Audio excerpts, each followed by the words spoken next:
नमस्कार, स्वागत है आप सभी का आपके अपने YouTube चैनल एनमिसा क्लासेस में।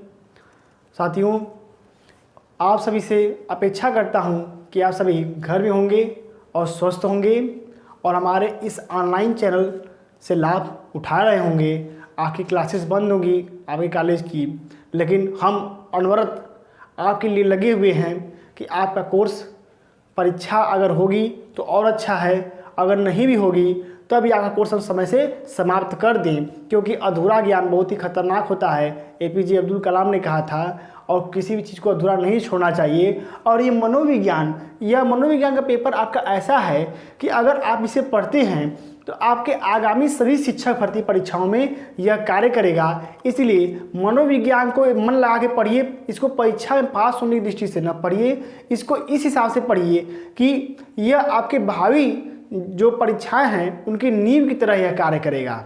ठीक है, तो बिना देर किए हुए आज हम आते हैं अपने क्लास पे। देखिए, आज हम पढ़ेंगे विशिष्ट बालक बालिका के अंतर्गत। पिछली क्लास में हमने पढ़ा था प्रतिभाशाली बालक के बारे में, और आज हम पढ़ेंगे मंदबुद्धि बालक के बारे में कि मंदबुद्धि बालक क्या होता है।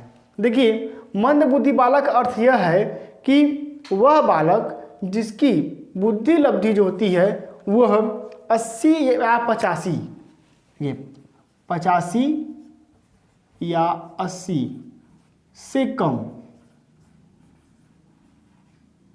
देखिए, यानी कि वह बालक जिसकी बुद्धि लब्धि जो है वह 85 या 80 से क्या होती है, कम होती है। 85 या 80 से बिलो होती है, कम होती है। अब देखिए, मंदबुद्धि बालकों को हम दो अन्य नाम से भी जानते हैं। वह दो अन्य नाम क्या हैं? सबसे पहला है अल्प बुद्धिमत्ता वाले बालक। ठीक है, अल्प बुद्धिमत्ता वाले बालक का मतलब यह है कि मानसिक जो रूप से क्या है, दुर्बल है, जिनकी बुद्धि क्या है, कम है। और देखिए, दूसरा है मानसिक दुर्बलता। मानसिक दुर्बलता का अर्थ यह है कि वह बालक जो मानसिक रूप से क्या है, कमजोर है। यानी कि यह दोनों जो नाम है यह मंदबुद्धि बालक के ही हैं। ठीक, अब देखिए एक परिभाषा हम देखते हैं मंदबुद्धि बालक की। अमेरिकन एसोसिएशन के अनुसार, अमेरिकन एसोसिएशन ने एक परिभाषा दी मंदबुद्धि बालकों के लिए। देखिए वो परिभाषा क्या है कि मानसिक पिछड़ेपन से तात्पर्य सार्थक रूप में औसत से कम सामान्य बौद्धिक कार्यपरता से है। यानी कि सामान्य बौद्धिक कार्यपरता क्या है, उनकी औसत से भी कम है। यानी ऐसे बालक जिनके कार्य करने की क्षमता वह क्या है, औसत से एक एवरेज से भी नीचे है, जो अनुकूलन व्यवहार में कमी के साथ साथ विद्यमान होती है। यानी कि वह अपने वातावरण के साथ अनुकूलन भी नहीं कर सकते हैं तथा विकासात्मक अवस्था में परिलक्षित होती है। और बालक जब धीरे धीरे विकास करता है तब पता चलता है कि बालक क्या है, मंदबुद्धि का बालक है। क्योंकि जो छोटे जब बालक रहता है मंदबुद्धि का, तो वह ऐसा ही लगता है जैसे सभी बालक लगते हैं, लेकिन धीरे धीरे उसकी उम्र बढ़ती है तब लोगों को पता चलता है कि वो ये तो मंदबुद्धि का है। ठीक है, तब पता लगता है। तो यही अमेरिकन एसोसिएशन ने अपनी डिफिनेशन दी थी। अब आगे देखिए इसकी विशेषताएं क्या क्या हैं। ठीक, अब देखिए मंदबुद्धि बालक की सबसे पहली विशेषता ये है कि नई बातों को यह जब सीखते हैं तो इनको बहुत ही कठिनाई का अनुभव होता है, इनको बहुत ही मुश्किल लगता है किसी भी नई चीज़ को सीखने में। और सीखे हुए ज्ञान का प्रयोग नई परिस्थितियों में ये करने में क्या होते हैं, अक्षम होते हैं। यानी कोई चीज़ पुराना अगर इन्होंने ज्ञान अर्जित किया हुआ है और इसको अब प्रयोग में लाना है तो यह प्रयोग में नहीं ला सकते। जैसे मान लीजिए कोई बालक है, उसके घर की लाइट खराब हो गई है, तो उसने कोई PMKVY से या फिर ITI जो भी कोर्स है इलेक्ट्रिसिटी से संबंधित, उसने वो कार्य किया हुआ, सीखा हुआ पहले का, तो उसकी कॉपी में लिखवाया गया होगा या उसके थ्योरी में बताया गया होगा प्रैक्टिकल में कि कभी भी अगर लाइट खराब होती है तो हमें सबसे पहले अपने घर का फ्यूज चेक करना चाहिए। तो वह जो मंदबुद्धि बालक होगा वो अपने पुराने ज्ञान का लाभ इस समय नहीं उठाएगा। वह सीधे जाएगा खंभे पे, वहाँ चेक करेगा कि हमारा लाइट का तार कहीं टूटा तो नहीं है, कहीं हमारा फ्यूज तो नहीं उड़ा हुआ है हमारे फेस का। ठीक है, वो इत्यादि सारे कार्यक्रम कर लेगा। कहीं तार जुड़ा हुआ भी होगा अगर बाहर, ठीक है, केबल, तो उसको भी चेक करेगा, लेकिन घर का फ्यूज चेक वो नहीं करेगा। ठीक है, तो यह क्या है, यह मंदबुद्धि बालक की पहचान है कि वह जो पुराना ज्ञान सीखा हुआ है सबसे पहले फ्यूज चेक करना है, वह फ्यूज नहीं चेक करके बाहर घूम घूम के सारा चेक कर लिया और थक हार के लास्ट में मैकेनिक को बुलाता है बनाने के लिए। तो देखिए, स्व आश्वासन की पूर्ति की चिंता करते हैं। जो मंद बुद्धि बालक होते हैं ये सिर्फ अपने की चिंता करते हैं कि हमें यह चीज़ चाहिए तो चाहिए, अब कैसे चाहिए, गलत कार्य करके सही कार्य करके, लेकिन खुद की आवश्यकता की पूर्ति होनी चाहिए। माता पिता, घर परिवार, समाज पे क्या असर पड़ेगा इसका, उससे उनको कोई मतलब नहीं होता है। आगे देखिए, धैर्य, कल्पना, चिंतन तथा आत्मविश्वास की इनमें कमी होती है। ठीक है। सीखने की गति सामान्य बालकों से भी क्या होती है, धीमे होती है। सामान्य बालकों से भिन्न का अर्थ है कि सामान्य बालकों से बहुत धीमे सीखते हैं। ठीक। वैयक्तिक, विद्यालयी, पारिवारिक, सामाजिक व संवेगात्मक समायोजन संतोषजनक इनका नहीं होता है। यानी जो ऐसे बालक होते हैं उनका जो समायोजन करने का जो तरीका होता है वह क्या होता है, ठीक नहीं होता है। वह अपने आप को वातावरण के अनुसार समायोजित नहीं कर पाते हैं और इनकी जो बुद्धि लब्धि होती है वह 80 या 85 से कम होती है। ठीक है। तो यह थी इनकी विशेषताएं। अब हम जानेंगे कि इनकी पहचान कैसे की जाए। तो देखिए, ऐसे बालकों की जब पहचान की जाती है तो पहचान करने के हमने पिछली क्लास में बताया था कि 2 तरीके हैं। सबसे पहला तरीका जो है वह है प्रमाणीकृत परीक्षणों द्वारा और दूसरा क्या है, विधिवत अवलोकन द्वारा। यानी उनको हम अवलोकन करके, जैसे प्रतिभाशाली बालकों की पहचान करते थे उसी तरह हम अवलोकन करके हम मंदबुद्धि बालक की पहचान कर सकते हैं। और सामूहिक बुद्धि परीक्षण या व्यक्तिगत बुद्धि परीक्षण के माध्यम से भी हम उनकी परीक्षा लेकर के प्रतिभाशाली बालक और मंदबुद्धि बालक की हम पहचान कर सकते हैं। ठीक है। तो यह हो गई इनसे पहचान की बात। ठीक है। अब हम देखिए आगे जानेंगे कि शिक्षा, इनकी शिक्षा कैसे ग्रहण कराई जाए। तो देखिए, इनकी शिक्षा का उद्देश्य इसमें हम शामिल करेंगे और बाकी अन्य भी चीज़ें इनमें शामिल करेंगे। इसलिए देखिए, सबसे पहले इसका क्या है, सबसे पहले चीज़ है कि शिक्षा के अंतर्गत शिक्षा, तो शिक्षा के अंतर्गत सबसे पहली चीज़ है कि शिक्षा का उद्देश्य क्या होना चाहिए। सबसे पहली चीज़ है, देखिए कोई भी चीज़ बिना उद्देश्य के पूरा नहीं होती है, ये बात आप जानते हैं।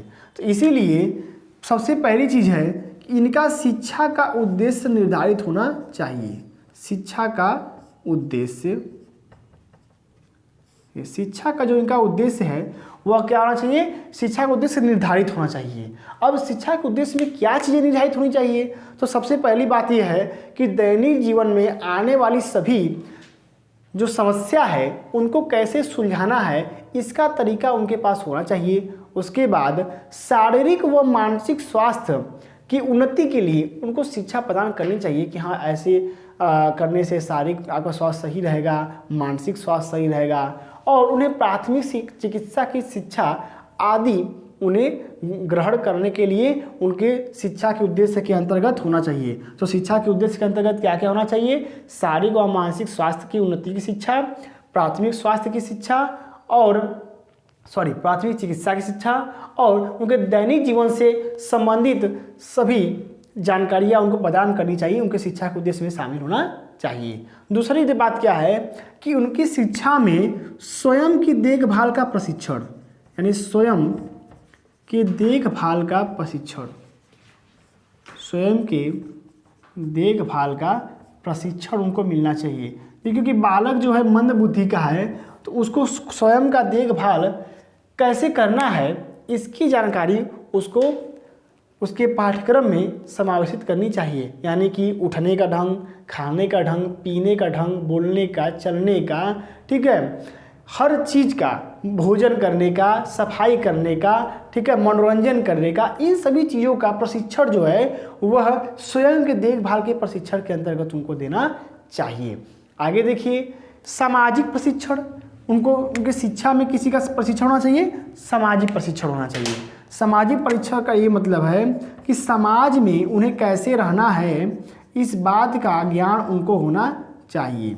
क्योंकि देखिए, आप कितने भी समझदार रहेंगे लेकिन अगर समाज में आपका रहन सहन ठीक नहीं है तो लोग आपको मंद बुद्धि बालक का ही समझते हैं। कुछ लोग बहुत पढ़ाकू होते हैं लेकिन उनको किससे किस तरह से बात करना है इसका ज्ञान नहीं होता है।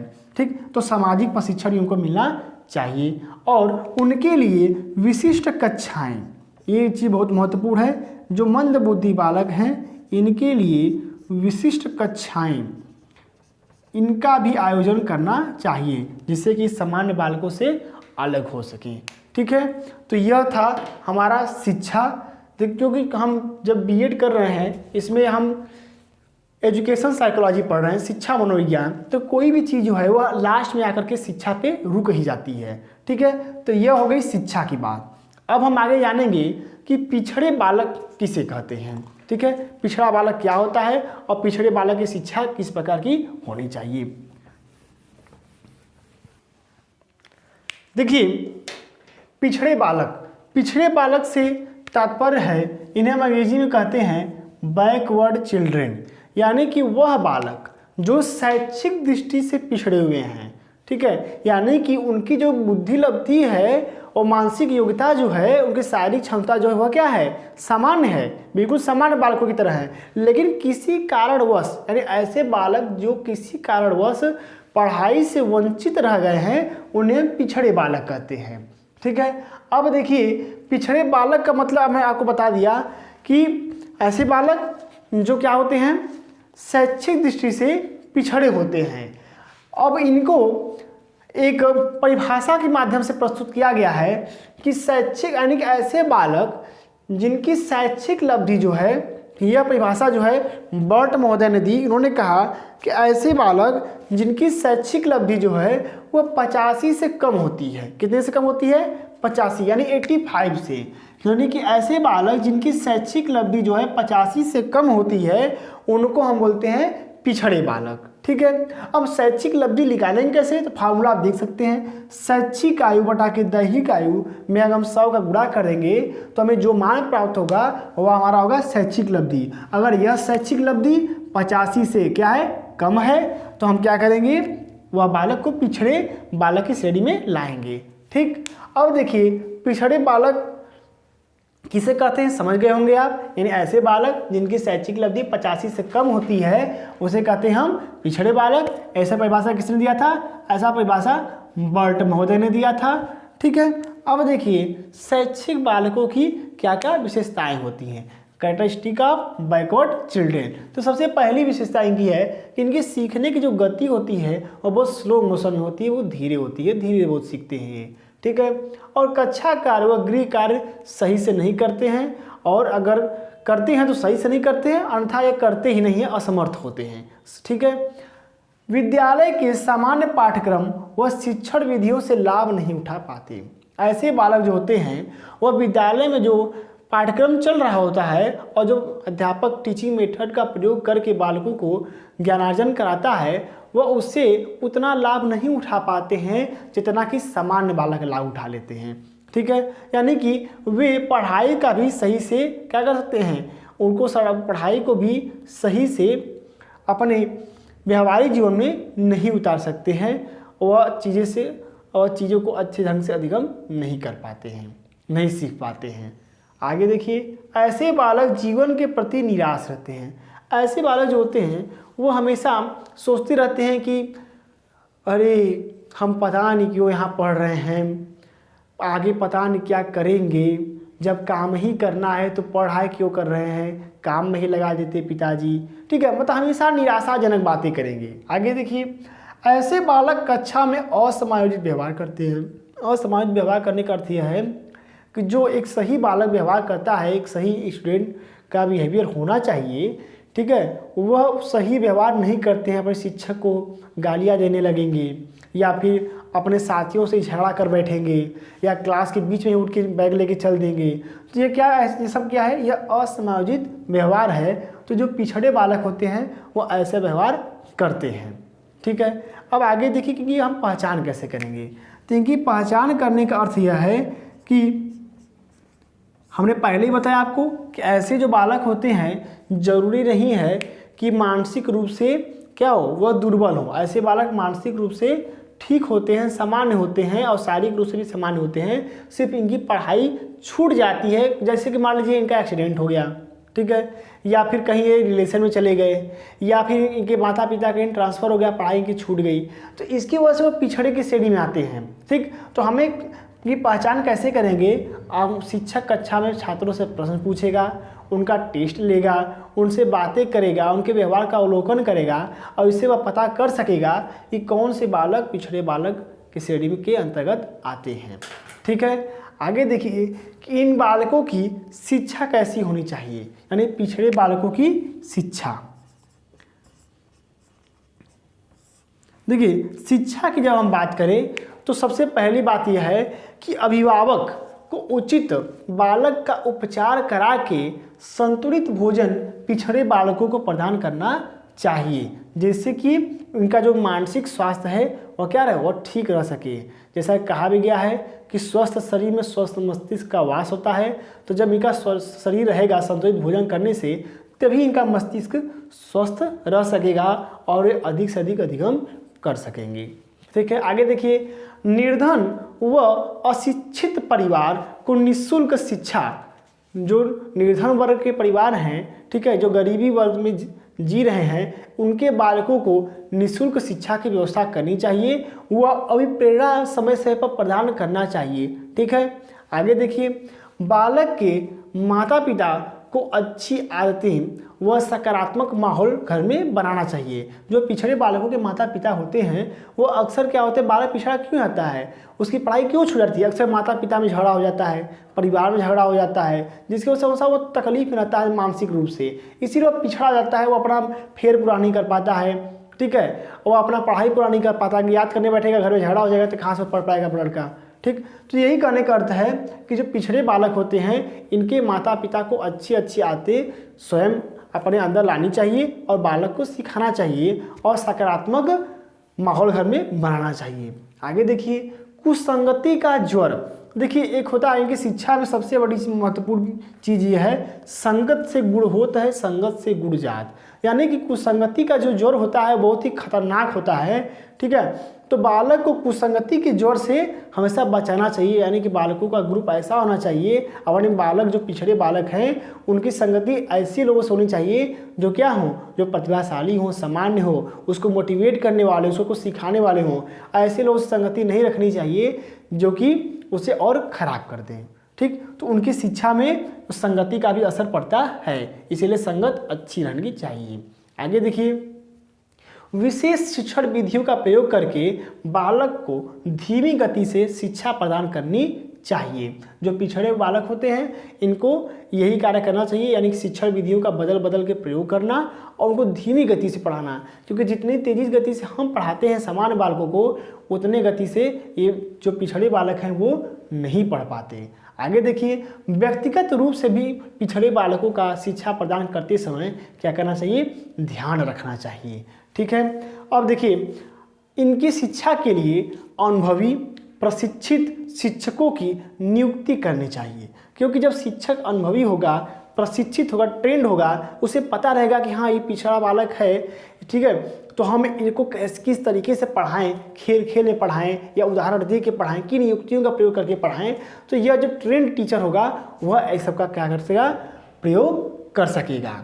ठीक है, आगे देखिए एक चीज़ और करनी चाहिए पिछड़े बालकों की शिक्षा के लिए कि ये जो बालक जिन चीज़ों में पिछड़े हुए हैं उन विषयों की अलग से क्लास चलानी चाहिए। जैसे हो सकता है कोई बालक मैथ में बहुत कमज़ोर है, पिछड़ा हुआ है, बाकी उसका सब्जेक्ट सही है, तो उसको मैथ की एक्स्ट्रा क्लास चलाकर उसमें उसको बैठाना चाहिए, जिससे कि वह सामान्य बच्चों की श्रेणी में आ सके। तो यह तो हो गई पिछड़े बालकों की शिक्षा की बात। ठीक है, अगर इसी साथ लेना चाहते हैं तो ले सकते हैं, हालांकि मैंने शिक्षा तो लिखा नहीं है, सिर्फ लेक्चर दिया है। आप हमारे लेक्चर को नोट कर लीजिएगा कि पिछड़े बालकों की शिक्षा में कौन कौन सी हमने 7 या 8 चीज़ें बताई हैं, उसको टॉपिक को आप नोट कर लीजिएगा, उन सभी महत्वपूर्ण बिंदुओं को। ठीक है,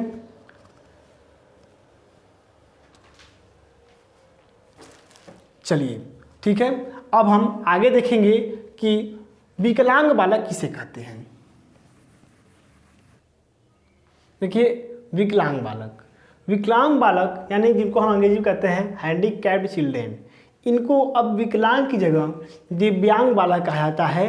ठीक है, क्योंकि यह दिव्यांग शब्द जो है वह थोड़ा सम्मानजनक होता है। ठीक, जैसे कोई अगर बिरादरी से, जैसे कि एक बिरादरी होती है हरिजन बिरादरी, जिनको कि हम उनके जाति प्रमाण पे चमार लिखते हैं, लेकिन अगर उन्हें हम चमार कहेंगे तो अच्छा नहीं लगता है, इसलिए उनको हरिजन शब्द का प्रयोग किया जाता है। ठीक उसी तरह यह जो विकलांग बालक हैं उनको हम विकलांग बालक न करके अब क्या कहते हैं, दिव्यांग बालक कहते हैं। क्योंकि किसी भी चीज़ को अगर थोड़ा हम सम्मान देंगे तो वह चीज़ क्या लगेगी, अच्छी लगेगी। ठीक है, यानी कि विकलांग कहने से उन्हें थोड़ा सा क्या बोध होता है, जैसे लगता है कि उनके अंदर कोई बहुत बड़ा दोष आ गया है, जिसके वजह से उन्हें लोग हेय दृष्टि से देखते हैं। जबकि दिव्यांग शब्द उन्हें दिव्य अंगों के साथ रहने का सूचक बोध कराता है, जो एक क्या है, समान सूचक शब्द है। तो देखिए विकलांग बालक शब्द से तात्पर्य किसी अस्थायी शारीरिक दोष से युक्त बालकों से है, यानी कि ऐसे बालक जिनके अंदर अस्थायी शारीरिक दोष है। क्या है, दोष है, लेकिन क्या है, वो अस्थायी है, परमानेंट है, यानी परमानेंट फिजिकल डिसेबिलिटी है। ठीक है, यानी अस्थायी शारीरिक दोष है। यानी विकलांग बालक शब्द से तात्पर्य ऐसे बालकों से है जिनके अंदर किसी अस्थायी शारीरिक दोष से युक्त, ठीक है, उनका शरीर है। आगे देखिए, अपंग, अंधे, बहरे और वाणी दोष से युक्त बालक जो होते हैं यह विकलांग बालक की श्रेणी के अंतर्गत आते हैं। विकलांग बालक में शारीरिक दोष अवश्य होता है। क्या होता है, विकलांग बालकों में शारीरिक दोष तो होता है, लेकिन ये जरूरी नहीं कि उनका मानसिक स्वास्थ्य भी जो क्या है, मानसिक जो बुद्धि है वह भी गड़बड़ हो। जो विकलांग बालक होते हैं इनकी जो मानसिक बुद्धि लब्धि जो होती है वह सामान्य में होती है या तो प्रतिभाशाली में भी होती है। ठीक है, क्योंकि यह जरूरी नहीं है कि मानसिक दृष्टि से क्या हो, यह शारीरिक दृष्टि से अयोग्य हैं तो मानसिक दृष्टि से भी अयोग्य हो। इनकी मानसिक योग्यता साधारण या तीव्र होती है, परंतु हीनता की भावना शारीरिक दोष के कारण आ जाती है। ये अपने आप को समझते हैं कि मेरा हाथ नहीं है मेरे पास, या मेरे पास सुनाई नहीं मुझे देता है तो मैं कुछ नहीं कर सकता हूँ। ठीक है, इनके अंदर हीनता की भावना आ जाती है। ठीक है, इसीलिए ऐसी बालकों की शिक्षा में उचित ध्यान देना आवश्यक है। अब हम देखेंगे कि ऐसे बालकों की शिक्षा के लिए क्या क्या करने चाहिए। ठीक है, तो देखिए विकलांग बालकों की शिक्षा।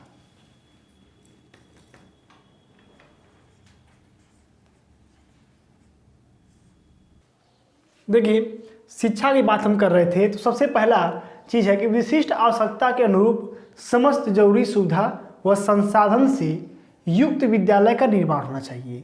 यानी कि ऐसे जो बालक हैं विकलांग बालक, उनके लिए जो हम सुविधा प्रदान कर रहे हैं वो जो सुविधा है वह जरूरी संसाधन से युक्त होनी चाहिए। यानी कि जरूरी संसाधन का अर्थ क्या है, किसी विकलांग बालकों को जिन जिन चीज़ों की आवश्यकता है तो उन जरूरी सुविधाओं से युक्त वह संसाधन का अर्थ यह है कि जो विकलांग बालकों को जो चीज़ें चाहिए होती हैं उन चीज़ों से युक्त विद्यालय का निर्माण होना चाहिए। ऐसा नहीं कि उनके बैठने की व्यवस्था न हो, उनके आने जाने की व्यवस्था न हो। ठीक है, उनके लिए जैसे कोई अंधा बालक है और ब्रेल लिपि पढ़ाने वाले अध्यापक की ज़रूरत है तो वहाँ अध्यापक है ही नहीं, तो ऐसा नहीं होना चाहिए। ठीक, आगे देखिए ये नंबरिंग गलत हो गई है। हाँ चलिए देखिए दूसरा है आवश्यकता चिकित्सकीय उपकरण प्रदान करने चाहिए। यानी कि देखिए आवश्यक, यानी कि जो भी विकलांग बालकों के लिए आवश्यक चिकित्सकीय उपकरण हैं, जैसे कि किसी के पास हाथ नहीं है तो हाथ आता है, कृत्रिम हाथ आता है। उसके बाद चश्मा को दृष्टि दोष अगर बाधित है तो उसके लिए चश्मा का, ठीक है, और बाकी अन्य भी जो भी चिकित्सकीय उपकरण हैं विकलांग बालकों से संबंधित, जैसे कान में सुई वाली मशीन आती है और एक आता है वो हैंडीकैप के लिए राड आता है वो पकड़ के चलने के लिए, इत्यादि जो भी हैं, तो आवश्यक चिकित्सकीय उपकरण विकलांग बालकों को प्रदान करने चाहिए। आगे देखिए तीसरा क्या है, सहानुभूतिपूर्ण व्यवहार करना चाहिए। देखिए अक्सर क्या होता है कि विकलांग बालकों को हम अपने पास ही नहीं बैठाते हैं या उनसे बात ही नहीं करते हैं, दृष्टि से देखते हैं, जो घृणा व नफरत दृष्टि से न देखकर हमें जिस सामान्य बालकों के साथ हमारा व्यवहार होता है उसी तरह सम्मानजनक पूर्वक व्यवहार हमें उन विकलांग बालकों के साथ भी करना चाहिए। हमें भी करना चाहिए, अर्थात साथियों को, उनके माता पिता को और उनके जो हमारे गुरुजी होते हैं, टीचर, उनको भी विकलांग बालकों के साथ सम्मानजनक व्यवहार करना चाहिए। आगे देखिए उचित व्यावसायिक शिक्षा प्रदान करनी चाहिए। देखिए ये बहुत ही महत्वपूर्ण चीज़ है कि विकलांग बालकों को व्यावसायिक शिक्षा प्रदान करनी चाहिए, क्योंकि वे देखिए आज का जो समय है वह धन पे ही टिका हुआ है। जिसके पास धन है, ठीक है, उसी की पूजा की जाती है। तो यानी कि जो विकलांग बालक हैं वे तो शायद इसी से अपंग ही हैं, ठीक है, उन्हें तो पहले ही तिरस्कार की भावना का सामना करना पड़ता है। अब उनके पास अगर अपने खुद के कमाने खाने का कोई जरिया नहीं रहेगा तो उन्हें बहुत ही समस्या का सामना करना पड़ेगा, उनका भविष्य पूरा घोर अंधकार में हो जाएगा। इसलिए उन्हें व्यावसायिक शिक्षा जरूर प्रदान करनी चाहिए। जो जिस योग्य हो सकता है उस योग्यता में उसे निपुण करना चाहिए, उस व्यावसायिक शिक्षा दीक्षा दे करके उसको उस कला में निपुण करना चाहिए। आगे देखिए, उचित साधन की व्यवस्था होनी चाहिए। साधन का अर्थ आने और जाने से है। चूँकि विद्यालय दूर है, बच्चे घर यहाँ है, तो अब बच्चा जाए कैसे, तो उसके लिए उचित साधन की व्यवस्था होनी चाहिए। तो यह था विकलांग बालक की शिक्षा, ठीक है। अब हम आगे देखेंगे कुसमायोजित बालक क्या होता है, ठीक है। देखिए कुसमायोजित, जैसा कि नाम से आप समझ रहे हैं कि आगे लगा हुआ है कु, तो कु देखिए जब कहीं लग जाता है तो उसमें क्या होता है, उसमें बुराई की भावना आ जाती है। जैसे एक होता है रूप होता है, एक होता है कुरूप। तो कुरूप का मतलब ये होता है कि जिसका रूप अच्छा न हो, उसे क्या कहते हैं हम, उसे कहते हैं कुरूप, ठीक। उसी तरह होता है कुसमायोजित बालक, यानी कि वह बालक जो समायोजित न हो, कुसमायोजित बालक। देखिए अब कुसमायोजित बालक कहते किसे हैं, तो समझिए इन्हें हम कहते हैं मालाड्रेस्ड चिल्ड्रेन। ऐसे जो बालक होते हैं यह परिवार, कक्षा, विद्यालय में भांति भांति की समस्याएं उत्पन्न करते हैं। कहाँ कहाँ पे उत्पन्न करते हैं, देखिए परिवार, कक्षा, ठीक है, समाज व विद्यालय, इन सभी जगहों पे यह क्या करते हैं, हमेशा समस्याएं उत्पन्न करते रहते हैं। ऐसे बालकों का जो व्यवहार होता है वह क्या होता है, सामान्य बालकों से अलग होता है, यानी कि सामान्य से भिन्न, सामान्य से भिन्न जो होता है इनका व्यवहार होता है, ठीक है। आगे देखिए ऐसे जो बालक होते हैं कुसमायोजित बालक, ठीक है, झूठ बोलने वाले होते हैं, बात बात में झूठ बोलेंगे। उसके बाद कक्षा में देर से आते हैं, गृह कार्य नहीं करते हैं और क्रोध करने वाले बालक होते हैं, ठीक है। तो ऐसे बालक क्या होते हैं, कुसमायोजित बालक होते हैं, यानी जो अपने वातावरण के साथ एडजस्ट नहीं कर पाते हैं, ठीक है। समायोजन वाली क्लास देख लीजिएगा और अच्छे समझ आएगा कुसमायोजित बालक क्या होता है। अब देखिए इनके कुसमायोजन के क्या कारण होते हैं, इनको समझते हैं, यानी कि कारण। तो कारण यही है, या तो इन्हें अत्यधिक लाड़ प्यार मिला होगा, घर से क्या मिला होगा, बहुत ही प्रेम मिला होगा, ठीक है। कुछ लोग बालक क्या होते हैं, अत्यधिक लाड़ प्यार के कारण क्या होते हैं, बिगड़ जाते हैं, ठीक है। सबसे पहला कारण तो यही है कि दीदी क्या करना, उनसे मोहब्बत करना, उनकी हर चीज़ को पूरा करना। आगे देखिए अगर उनकी आवश्यकता पूरी होती तभी बिगड़ जाते हैं, और अगर आवश्यकता न पूरी हो तभी बालक क्या होते हैं, बिगड़ जाते हैं, ठीक है। इसीलिए बालक की उन्हीं आवश्यकताओं को पूरा करना चाहिए जो क्या हो, जो जरूरी हो। आगे देखिए कठोर अनुशासन, कठोर अनुशासन के द्वारा भी क्या होते हैं, ये जो बालक होते हैं वह कुसमायोजित हो जाते हैं। आगे देखिए और असुरक्षा की भावना, ये भी चीज़ महत्वपूर्ण है, असुरक्षा की भावना। उनको प्रायः यह डर लगा रहता है कि वह यहाँ पे क्या है, सेफ नहीं है, उन्हें कहीं और चले जाना चाहिए। तो यह जो उनके अंदर हीनता की भावना आती है, अनसेफ की जो फीलिंग होती है वह क्या होती है, वह उन्हें कुसमायोजित कर देती है। आगे देखिए घर, परिवार, विद्यालय या मित्रों के तिरस्कारपूर्ण व्यवहार के कारण, यानी कि तिरस्कारपूर्ण व्यवहार, अगर उन्हें हर जगह इज्जत प्राप्त नहीं होती है, हर जगह उनको अनदेखा किया जाता है, तो भी क्या होते हैं, वो कुसमायोजित हो जाते हैं। तो यह था कारण, ठीक, कुसमायोजित बालक ठीक है। अगर कोई सामान्य बालक कुसमझ बालक हो जा रहा है तो वह इन्हीं सभी कारणों की वजह से वो कुसमझ बालक हो रहा है। तो देखिए ऐसे बालकों की शिक्षा किस प्रकार की होनी चाहिए। तो देखिए ऐसे बालकों की शिक्षा में सबसे पहली चीज़ जैसे मैंने बताया कि संगत से गुण होता है, संगत से गुण जात। तो ऐसे बालकों की मित्र मंडली पर हमें क्या करना चाहिए, ध्यान देना चाहिए कि वह ऐसे बालकों की संगति में तो नहीं रह रहा है जहाँ से कि क्या है उसे नुकसान है, ठीक है। और ऐसे बालकों को नैतिक शिक्षा, ठीक है, पहले तो संगति का ध्यान और दूसरा है कि नैतिक शिक्षा। ऐसे बालकों में नैतिकता का अभाव होता है, इसलिए नैतिक शिक्षा ऐसे बालकों को प्रदान करनी चाहिए, ठीक है। तो यह था हमारा कुसमायोजित बालक की शिक्षा। और इस तरह से आपके बीएड प्रथम सेमेस्टर के मनोविज्ञान सेकेंड पेपर की आज पूरी क्लास समाप्त होती है सभी टॉपिकों के साथ। देखिए हम इतने मन से आपको पढ़ा रहे हैं, लॉकडाउन में भी आपके लिए समय दे रहे हैं निकाल करके, तो आपका ये फर्ज बनता है कि क्या करिए, हमारा भी सहयोग करिए, हमें मोटिवेट करिए, लाइक करिए वीडियो को, कमेंट करिए, अपने अन्य प्रशिक्षार्थी भाइयों में वीडियो को हमारे शेयर किया करिए, ठीक है। और आप सभी से आशा है कि आप सभी को हमारा ये साथ मनोविज्ञान में अच्छा लगा होगा। इसको मन लगा के पढ़िए, क्योंकि आगामी सभी शिक्षक भर्ती परीक्षाओं में आपके यहाँ से प्रश्न पूछे जाते हैं, इसलिए परीक्षा हो या न हो वह तो 15 मई के बाद डिसाइड होगा। लेकिन आप घर में रहे, सुरक्षित रहें और हमारे साथ मिल करके अध्ययन करते रहिए। इसी के साथ धन्यवाद।